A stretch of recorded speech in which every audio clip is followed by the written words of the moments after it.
Hello and welcome back to Bits and Bobs. Today's video we're going to be going through the complete pre-decimal coinage of Queen Elizabeth II. These coins are in production between 1953 and 1971 when decimalisation happened. We're going to go in denomination order, starting with the smallest denomination, the farthing. So let's begin.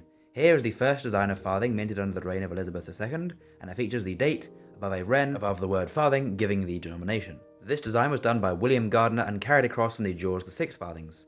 Here is the obverse of the 1953 farthing, and we can see the first portrait of Elizabeth II, done by Mary Gillick. The Queen is featured facing to the right, wearing no crown, but a laureate in her hair. There is a second obverse design for this farthing. Note the one to the left, the 53, has the words Brit Om to the bottom left of the Queen's neck. That then is removed from all other farthings, and no longer says the reverse design stayed the same. Now then, moving on to the halfpenny coin, one denomination up. The halfpenny has this design here by Humphrey Paget, and once again was carried across from the George VI halfpennies when it was introduced. The design features the Golden Hind, the flagship vessel of Sir Francis Drake's fleet, the words halfpenny to the top, giving the denomination, and the date to the bottom, indicating which year it was made. Moving to the obverse here of 53, we can see that in the legend it has the Brit Om, and of all other years it has no Brit Om. This is a reoccurring trend, as the Brit Om on the obverse was only released in the 53 coins and then removed on all the other denominations, as we'll see going forward. Now to the penny. So here is a 1953 penny, the first year of Elizabeth II, with the usual design of Britannia there by Leonard Charles Wyon, the one penny to either side and the date below. And as I've said, as I've warned you, on the obverse of 53 we'll have the Brit Om in the legend, which stands for All the Britons, Queen of all the Britons. After being removed, the legend just read Queen rather than Queen of all the Britons. Between 1953 and 1961, no pennies were made, but as they resumed production, of course, after 1953, the obverse then featured the legend, as I said, just saying Elizabeth II, by the grace of God, Queen. Now then, moving up to another type of coin, to another composition coin, the threepence. Only the brass threepence was made, there were no silver ones being produced, and this design has a brand new design to the ones used in George VI's reign. A crowned portcullis design, date at the bottom, and the word threepence giving us the denomination to each side. This was also designed by William Gardner. The obverse, of course, of the 1953 has the Brit Om on it, and the 54 and onwards has the De Glatia Regina, with no Brit Om. Now then, a quick detour into the Maundy coins of Elizabeth II. Here we see them here with the usual designs. The 1, 2, 3 and 4, crowned, date either side, and laureate wreath around. The standard design and sizes since the reign of George IV. We can see, of course, now the addition of the new portrait in this year, 53, of Elizabeth II, and the Mary Gillick portrait was used right until the 2022 Maundy coins, never changed or updated. Now then, moving on to the sixpence, a coin for which there was a new design released for the reign of Elizabeth II, and here it is. Designed by Edgar Fuller and Cecil Thomas, we see the four national flowers, the rose, thistle, leek and shamrock, all intertwined there in the middle, sort of linking together as the union of the United Kingdom. We have the legend Fid Def at the top, and then the word sixpence and the date to the bottom, giving the denomination and year it was made. As with all Elizabeth II pre-decimal coins, it had the Mary Gillick portrait. Her portrait was only updated on the later coins of decimal times, and of course, the 53 had the Brit Om. Now then, moving on to the shilling, there are two types of reverse design for the shilling, both new designs for Elizabeth II's reign. Here is the new design for the English shilling. Notice it has a crowned shield, and within the shield there are three lions, the three lions of England, hence being an English shilling. The date either side, legend at the top, and denomination at the bottom. And this coin too was designed by William Gardner. The obverse, of course, featuring the portrait by Mary Gillick of the Queen, her young head portrait, and then later removing the Brit Om for these shillings. But there is a second design. Here we see a very similar design, but notice everything the same apart from the shield. Within the shield this time, rather than there being three lions, we have the rampant lion of Scotland. That is obviously the Scottish design. There were the Scottish and English designs of shilling, as there had been under the reign of George VI.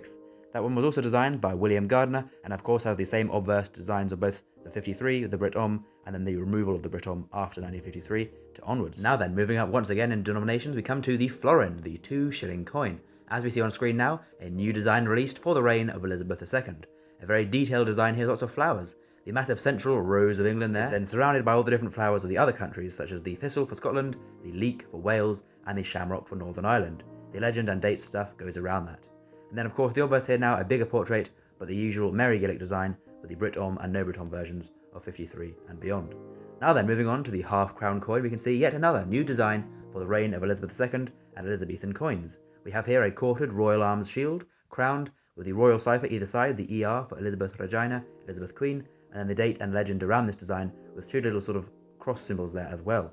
And the obverse once again, as I'm sure you know by heart now, Brit Om on the 53 and no Brit Om on all the other coins afterwards. Now then, the largest of the silver coloured coins, the crown, the 5 shilling coin. There were three designs, starting off with this one. This is the 1953 design, has a special obverse for the coronation. The reverse here has the 4 national flowers and the 4 shields. We have 2 of them with the 3 lions of England, 1 with the lion rampant of Scotland, and 1 with the harp of Ireland, and the date there is with the leek for Wales. Moving to the obverse, we see for once not a portrait of the Queen by Mary Gillick. This is a special portrait, as you can very well see, of the Queen on horseback. A very cool portrait to celebrate the coronation of the Queen that year. We can see though the addition of the words Brit Om at the top, which is very funny of course, as they're not on any others after 53. Here is the 1960 crown, and has the same reverse design, with the 4 shields, the 4 national flowers about the central crown. Although the obverse now is no longer the special coronation year, just the usual year of Mary Gillick's portrait, and the words 5 shillings for the denomination underneath, and no Brit on. The third and final design minted under pre-decimal Elizabeth II coins was the Churchill crown. Here we can see a portrait of Sir Winston Churchill here, looking very stern and serious, and the word Churchill, his surname, around the outside. This was released in 1965 to commemorate the life of Churchill, as he did sadly pass that year, and the legend around the top and the portrait of Elizabeth II in the middle by Mary Gillick are all very standard for these coins. Now then, on to gold coins. There were no half sovereigns made, and the gold coins weren't for circulation by then, as obviously they were just bullion coins released, because the sovereign was worth now £3, 3 times the £1 face value. But in 1957, the return of the sovereign to bullion coins came, as there were in 57, 58, 59 and onwards, bullion sovereigns released for collectors to buy rather than being used in circulation, and all of these coins had the Mary Gillick portrait on, the only time for these few years of coins that would be struck within gold. Production started in 57, so there were no 53s with the Brit Om, and all have the same obverse design. So there we go. Decimalisation was then to happen in 1971, putting an end to all these lovely pre-decimal coins. Please do comment down below your favourite Elizabeth II pre-decimal coin. For me, it is the sixpence. And of course, please do subscribe as well, as that means a lot to the channel and will help us out greatly. Lastly, thank you very much for watching to the very end of the video. I hope you've learned something new and enjoyed. And I'll see you soon for more coins and bits and bobs in the future. Bye.